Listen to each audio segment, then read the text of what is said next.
Halo, apa kabar? Saya Handoko Widowargo dari Maestro Consulting Coaching dan Communicating. Malam hari ini kita ketemu di Serajum Live, Senin, Rabu, Jumat Live. Hari ini adalah episode 168. Serajum ini adalah program Corporate Social Responsibility Maestro untuk bangsa Indonesia dalam rangka ikut mencerdaskan kehidupan bangsa. Ya, bagi Anda yang ketinggalan dengan episode-episode sebelumnya, silahkan masuk ke YouTube. Ya, silahkan masuk ke YouTube. YouTube-nya adalah Handoko Maestro, dan di sana Anda akan menemukan postingan-postingan daripada materi-materi yang sudah-sudah, yang tentu saja sudah diedit ya, prolognya dan epilog, dan itunya sudah dihapus. Ya. Oke, baik teman-teman semua, tinggal isinya doang. Jadi hari ini kita akan membahas episode 168. Ini lupa. Ya. Baik, kita akan masuk. Perkenankan saya menggunakan PowerPoint. Ya. Baik, kita mulai ya.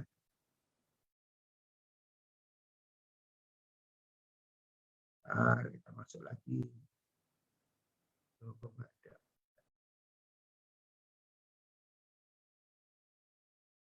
Ada di situ. Bentar, saya membesarkan wajah saya dulu. Agar saya cukup besar. Di sini boleh? Boleh? Cukup? Tidak mengganggu. Serajum 168. Handoko Maestro, Peltzman Effect. Rabu 28 April 2021. Ya. Oke, baik, kita akan mulai teman-teman semua. Ya. Jadi Peltzman Effect, ya, kita akan coba mulai ya. Ada sebuah fenomena perilaku yang ini sedang hangat dibahas ya, teman-teman semua. Seiring dengan pemberian vaksin COVID-19 di seluruh negara, tidak terkecuali dengan Indonesia. Ya, jadi vaksinasi ini kan sudah berjalan ya, tergantung negaranya ya. Ada yang sudah berjalan cukup lama, ada yang berjalan di Indonesia sendiri juga berjalan, dimulai dengan kategori-kategori tertentu seperti pelayanan publik, seperti guru-guru ya, dan kemudian petugas keamanan ya, dan kemudian lansia ya 60 tahun lebih. Jadi sudah berjalan terus. Kalau tidak salah sekarang ini mayoritas yang dipakai adalah Sinovac ya. Terus kita lanjut ya. Fenomena perilaku itu diberi nama Peltzman Effect ya. Jadi di dalam kehidupan saya belajar banyak banget tentang efek-efek gitu ya. Kalau salah satunya yang saya hafal banget namanya Hawthorne Effect. Hawthorne Effect itu kita meneliti sesuatu, terus kemudian yang diteliti itu tahu dia diteliti, maka dia perilakunya menjadi tidak sama dengan sebelumnya ya. Terus kemudian banyak efek-efek yang lain tentu saja ya, itu banyak kan. Karena saya latar belakangnya ekonomi maka dan sosial, maka saya banyak belajar efek-efek yang terkait dengan. Nah, terkait juga dengan Peltzman ini ya, karena Peltzman ini asalnya dari sana. Ya, apa itu Peltzman Effect? Ketika tindakan pencegahan dilakukan, persepsi orang tentang risiko menurun, sehingga akhirnya mereka merasa mampu untuk melakukan aktivitas yang lebih berisiko.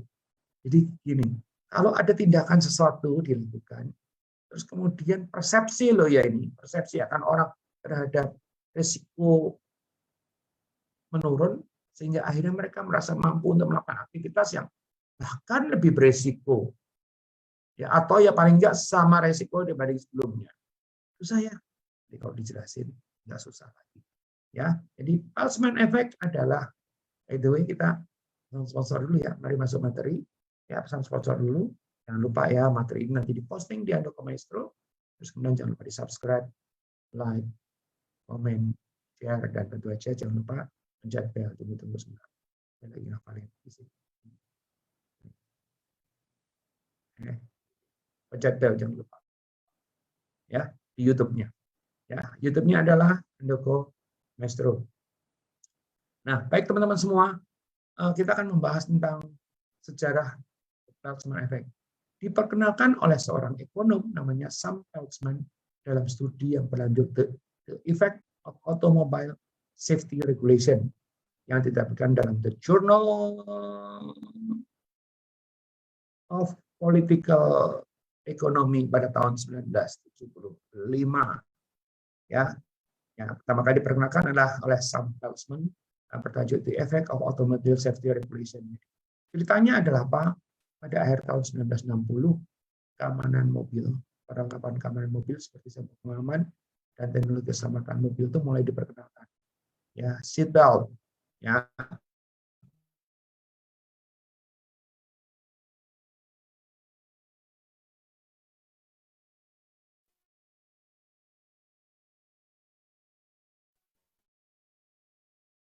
Terus kemudian, Peltzman menemukan jumlah kecelakaan mobilnya itu nggak berkurang.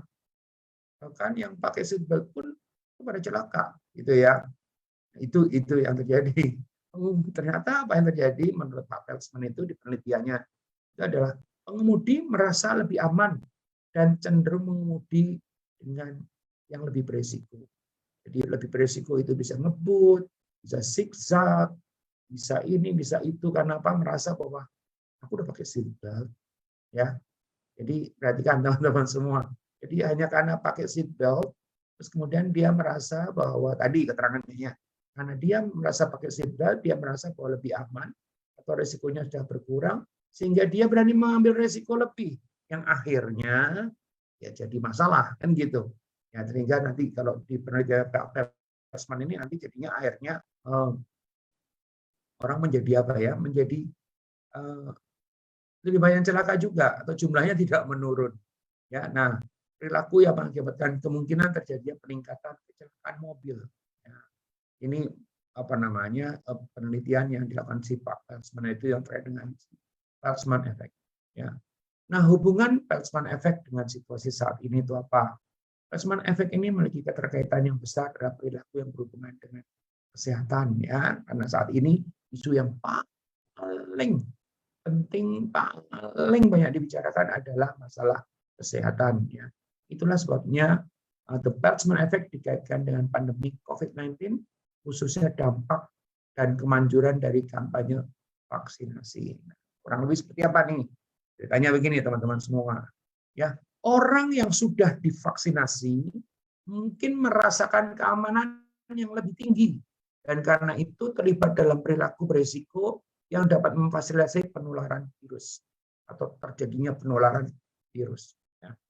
Ya, apa sih misalnya? Ya, jadi saya membaca cerita di WhatsApp grup kisah tentang seorang tokoh agama gitu ya, yang sudah mengalami vaksinasi kedua, terus kemudian malah meninggal gara-gara kena COVID. Oh, enggak, sudah vaksinasi kedua malah. Kenapa? Ternyata sehari setelah vaksinasi kedua, karena dia merasa tidak apa-apa, karena katanya kabarnya begitu, dia langsung turun ke lapangan terus melakukan tugasnya. Ya, saya nggak tahu persisnya ya, apakah dia terus kemudian jadi nggak pakai masker atau apa, yang pasti dia turun ke lapangan melakukan tugasnya yang dan dia merasa bahwa dia itu aman. Kenapa? Itu sudah divaksinasi yang kedua. Ya, itu yang terjadi. Nah, yang ada malah dia akhirnya tokoh agama ini justru meninggal karena COVID. Ya, namanya ada, tapi saya rasa tidak untuk dipublikasikan. Ya, nah teman-teman semua, saat kita disuntik vaksin, nah katanya ini penelitian berdasarkan risetnya, saat kita disuntik vaksin COVID-19 dosis pertama, sistem kemudian baru belajar mengenali antigen dan bagaimana membuat antibodi untuk melawannya. Kan sebetulnya sama seperti yang vaksin-vaksin yang lain, sebetulnya ya, saya bukan orang kedokteran ya, tapi pada saat disuntikan itu sebetulnya kan mensuntikan yang mengandung unsur COVID, kan, sehingga akan muncul antibodi, kan. Nah, tetapi menurut ahli-ahlinya itu tidak bisa antibodi itu langsung muncul, tapi dia butuh waktu, gitu kan. Ada yang bilang 7 hari, ada bilang sampai bahkan kalau di mana namanya yang dianjurkan oleh banyak orang itu adalah 4 minggu dulu, baru kemudian nanti tes antibodinya dulu. Kalau sudah terbentuk, baru kemudian relatif aman, gitu kan. Ya, nah wajar. Ini kalau menurut artikel ini dikatakan wajar jika dalam 7 hari setelah vaksin belum terbentuk, seorang masih sangat mungkin terinfeksi COVID-19.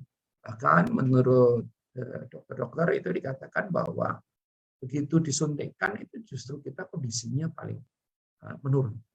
Ya, oleh karena itu biasanya kan kita tidak boleh kerja keras, kita nggak boleh keluar-keluar dulu, atau kita jaga benar-benar sampai benar-benar antibodinya terbentuk.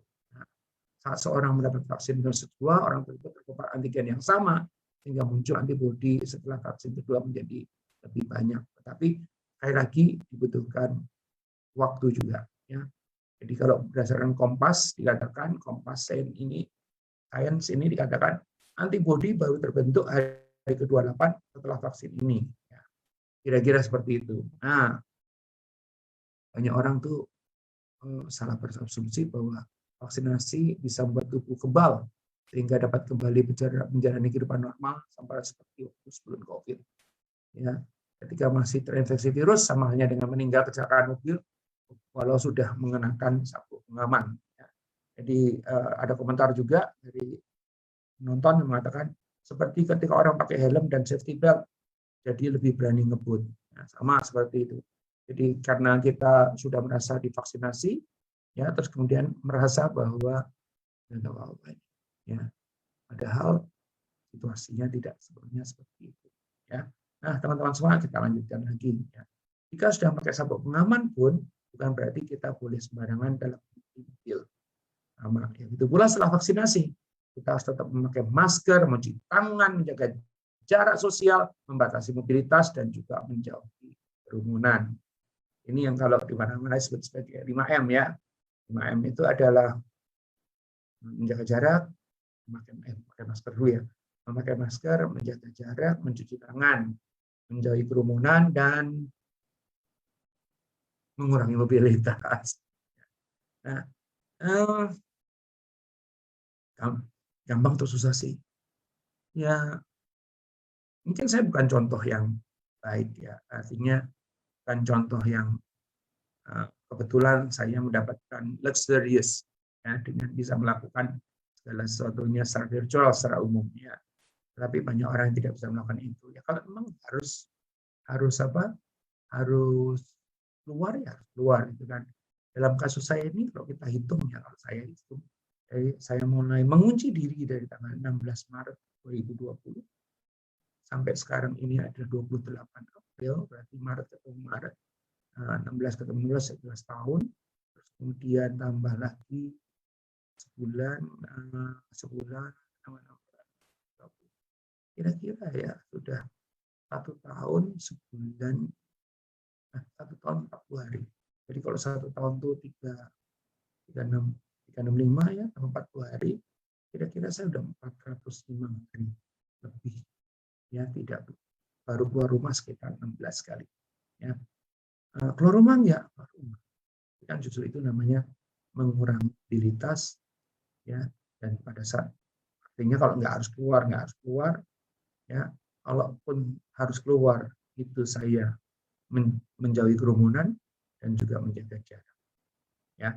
Di luar itu tentu saja memakai masker, mencuci tangan ya, itu menjadi penting sekali ya. Ya 5M. Jadi kalaupun Anda sudah divaksinasi ini, kalau ceritanya soal talisman ini bukan berarti Anda itu terus kemudian jadi kebal, yang enggak, tetap vaksinasi, tetap 5M. Ya, ada yang bilang bahwa vaksinasi itu juga sangat tergantung pada derajat keberhasilannya, yang bilang vaksin tertentu 60% dan sebagainya. Jadi oleh karena itu vaksinasi ini bukan dengan divaksinasi terus kemudian kita fully protected, ya, tetapi banyak mengurangi daripada kemungkinan terkena. Ya, teman-teman semua itu yang terjadi. Ini disebut-sebut contoh kasus efek adalah Maret 2021 Menteri Kesehatan India yang lagi banyak dibicarakan adalah kasus di India.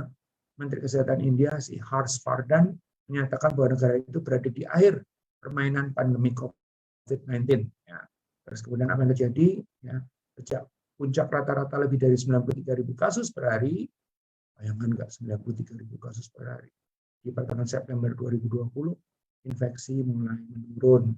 Januari 2021, India mulai mengirimkan Jadi setelah mereka melakukan vaksinasi di negaranya sendiri, India mulai mengirimkan vaksin ke negara-negara tetangga sebagai bagian daripada diplomasi. Tentu saja pasti karena mereka PD juga, confident bahwa yang dilakukan di negaranya sudah baik. Ya, pertengahan Februari rata-rata sudah 1.000 kasus sehari dan rata-rata kematian seminggu turun di bawah 100 orang. Ya, 100 orang itu memang nyawa semua, bukan berarti itu cuma hanya 100 orang, enggak saja. Ya, tapi angkanya menurun sangat signifikan. Politisi membuat kebijakan dan bagian dari media percaya bahwa India benar-benar keluar dari masalah. Ya. Apa yang terjadi? Sejumlah acara politik, kebetulan mereka sedang mengadakan program pemilihan ya, sosial dan keagamaan yang melibatkan massa dan jumlah besar kembali digelar sehingga menciptakan peluang bagi virus untuk bergerak cepat. Itu yang dikatakan oleh media-media. Ya. Nah, ini misalnya acara keagamaan ya, 1.000 orang yang mandi massal positif COVID-19. Ya. Ini yang dikabarkan di media-media ya. Ada pertandingan kriket juga ya dan sebagainya. Pertengahan April India melaporkan hampir 40.000 kasus virus corona, merupakan pandemi di negara terparah ketiga di dunia setelah Amerika Serikat dan Brasil. Jadi konon kabarnya itu terjadi karena orang percaya bahwa mereka sudah vaksin, ya, sehingga akhirnya lebih berani ambil resiko dan akhirnya bisa menimbulkan.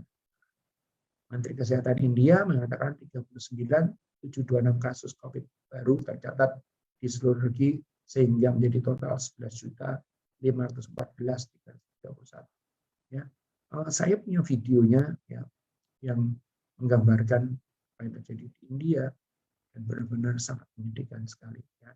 Ini perubahan harian daripada datanya, ya, terus kemudian bisa naik lagi, ya, naik lagi di April, ya. Oke, baik, teman-teman semua, itu yang cerita tentang Boltzmann effect. Ya. Jadi cerita ini kita akan upload di YouTube tadi ya, saya bercerita di materi-materi yang terkait dengan edukasi akan diupload di YouTube Maestro, sementara materi-materi yang terkait dengan inspirasi akan diupload di Maestro Channels ya. Nah, teman-teman semua jangan lupa ya nyalakan lonceng juga, subscribe ya agar supaya dapat notifikasi. Data terakhir ya, didapatkan India melaporkan lebih dari 180.000 kematian dan 16 juta kasus COVID-19. 3 juta kasus bertambah hanya dalam 2 minggu dan tiap harinya mengalami kenaikan. Serem ya, serem sekali. Oleh karena itu teman-teman semua yang di kita ya PD sih boleh gitu ya, terutama bagi teman-teman yang punya. Ini apa namanya? Ini merupakan kait mengait ya antara waktu itu saya bicara tentang pandemik fatigue. Ya. Jadi pandemik fatigue, kalau Anda nonton beberapa minggu yang lalu saya bicara pandemik fatigue, ya, bahwa orang itu mengalami kelelahan gara-gara pandemi, terus kemudian akhirnya melanggar semua yang diaturan. Ya, kalau di negeri ini aturannya adalah 5M, adalah makan keluar nggak pakai masker, nggak cuci tangan, nggak menjaga jarak, nggak ini, nggak itu, gitu kan. Jadi bisa jadi ini juga kombinasi antara pandemic fatigue, Boltzmann effect, dan juga yang lalu saya pernah bahas minggu lalu adalah tentang doom scrolling. Doom scrolling itu adalah pada saat kita itu terus mencari berita-berita negatif di sosial media atau di media digital ataupun non digital ya terkait dengan ini sehingga anak itu sudah gejala depresi katanya ya. Nah, teman-teman semua apa yang harus diperhatikan bahwa vaksinasi ini bukan solusi atas segalanya, artinya bukan berarti kalau sudah divaksin situasinya menjadi dan ini penting kalau Anda sekarang kan adalah ya yang sudah divaksin, kalau Anda masuk dalam pelayanan publik atau mungkin guru ya, pengajar ya, terus kemudian ada atau lansia ya, berarti kalau sudah itu 9 sakti tidak akan kena, itu 3 ya, itu 1 ya. Terus kemudian 2, tetaplah 5M ya, memakai masker, menjaga jarak, mencuci tangan, mengurangi mobilitas, dan juga tadi dikatakan sebagai menghindari kerumunan ya. Dan ingat juga Boltzmann effect, jangan euforia. Nah, menjadi pertanyaan, kenapa kok dimunculkan di sini gitu ya, Boltzmann effect. Jadi konon kabarnya sekarang tuh sudah terjadi pendaftaran ya untuk gelombang berikutnya yang sudah tidak 60 tahun. Nah, itu yang paling ditakutkan ya, justru. Sekarang ini mungkin orang hati-hati, mungkin sebagian kena pandemic effect, pandemic fatigue yang sehingga mungkin malah jadi nggak hati-hati, itu ada, gitu kan. Tapi orang cenderung hati-hati ya, masih pakai masker, pakai ini, pakai itu, apa namanya, acara keagamaan atau acara sosial, kurangin ya. Kita juga tahu kan di beberapa tempat nih, acara sosial terjadi, dan terjadi situasi-situasi yang tidak diinginkan, gitu ya. Nanti kalau sudah kita, maksudnya umur-umur yang di bawah 60, itu jumlahnya nanti akan banyak sekali. Yaitu mulai divaksinasi, ingat namanya the Boltzmann effect. Ya, kalau Anda sudah nonton ini, ya, Anda wajib juga bicara kepada orang lain tentang Boltzmann effect ini, agar supaya mereka juga tahu, oh ternyata ya pada saat itu. Jadi lebih baik mencegah dibanding terjadi, kan gitu ya. Ini yang sebetulnya pesan utama daripada materi ini ya. Jangan yang belum divaksin dia. Justru kalau Anda tidak pernah tahu sekarang, Anda tidak pernah tahu yang namanya Boltzmann effect, dan kemudian akibat buruknya kalau itu sampai terjadi. Jadi saya cerita sedikit, di Pak Boltzmann ini itu meneliti dulu tentang waktu mulainya tahun 60-an ada tentang seat belt ya. Orang sudah pakai seat belt. Padahal dengan orang itu pakai seat belt, seharusnya itu secara teori, secara penelitian dikatakan orang itu akan aman. Tapi kenapa kok angka kecelakaannya tidak menurun? Karena dengan orang pakai seat belt, itu dia merasa lebih aman, dengan dia merasa lebih aman, akhirnya dia mengambil risiko yang lebih tinggi, yang akhirnya berakibat pada kecelakaan. Ya, jadi perumpamaan Boltzmann effect ini yang merupakan teori yang dikatakan oleh si Pak Boltzmann tadi adalah terkait dengan vaksin, adalah orang yang tadi yang belum divaksin, yang tadi yang mungkin takut tidak aman divaksin, merasa aman, dan akhirnya mengambil risiko lebih, akhirnya bisa terjadi the Boltzmann effect tadi ya. Jadi teman-teman semua, sekali lagi, vaksinasi bukan solusi atas segalanya ya, tetaplah 5M, kalau melakukan diri, ingatkan juga di sekitarnya kalau tidak melakukan, karena kalau Anda melakukan, orang lain nggak melakukan, itu Anda bisa kena, orang lain tadi juga bisa kena, dan orang lain lagi bisa kena lagi. Oleh karena itu kita mesti mengingatkan sekitarnya ya, ingat the Boltzmann effect ya, meskipun sekarang di kita itu masih belum, tapi kan lebih baik diingatkan. Jadi dia namanya the Boltzmann effect yang diambil dari cerita atau penelitian tentang seatbelt ya.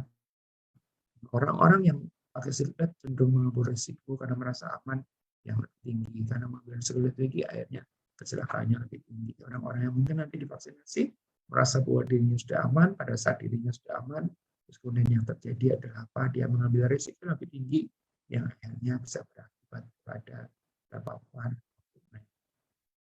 Semua rasanya hari ini materinya itu dulu ya. Saya akan menyapa beberapa orang yang datang.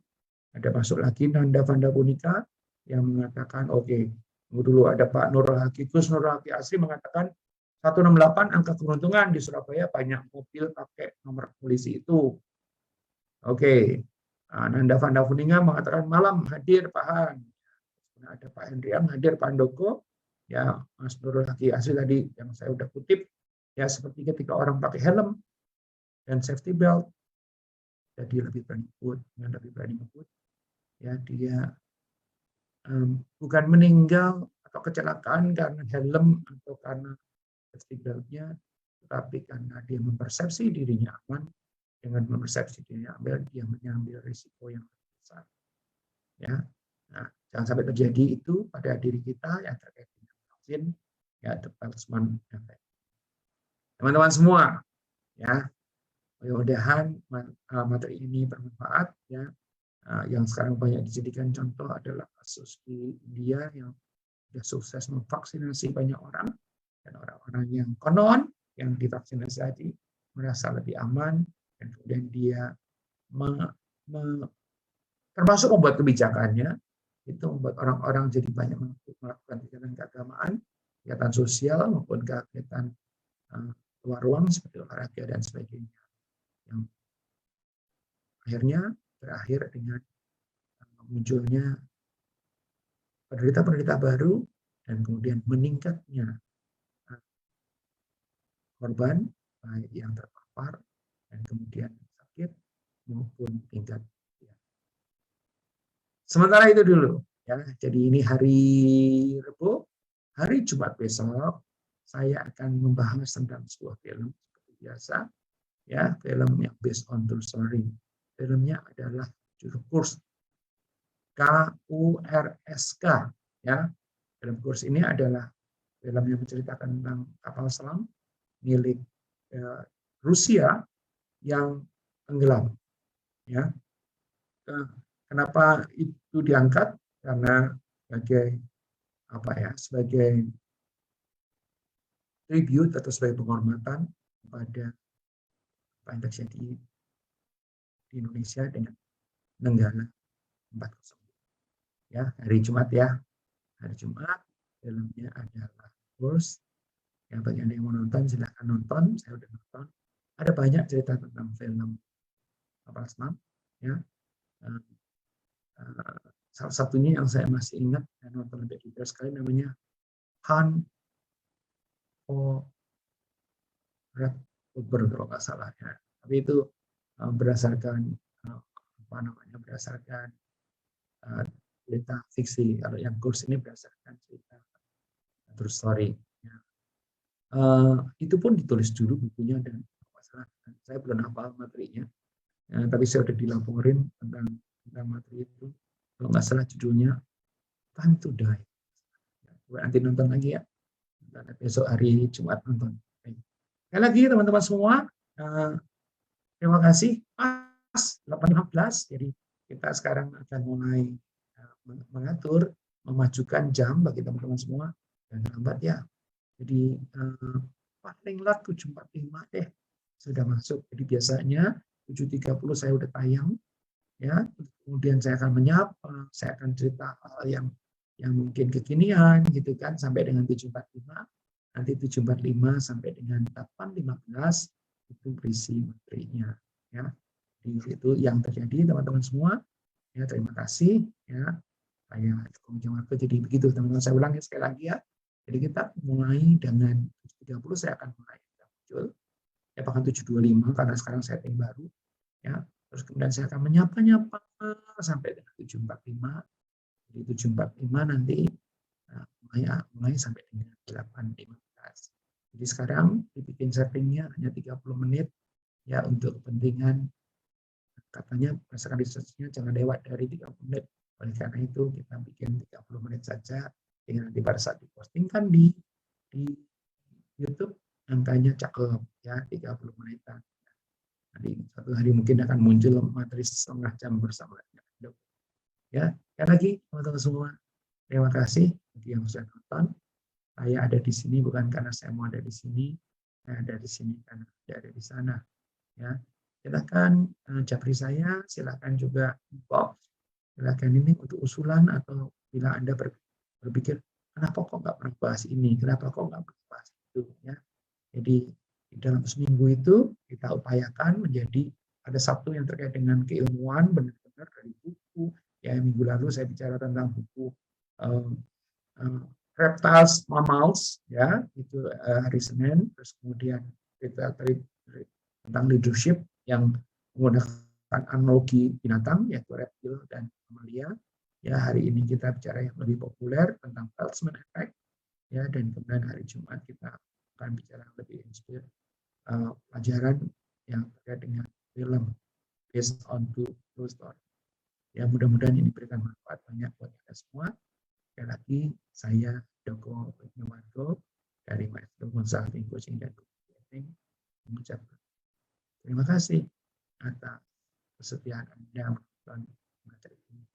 Semoga bermanfaat tidak hanya untuk Anda, tetapi untuk lingkungan Anda dan juga untuk bangsa Indonesia. Terima kasih.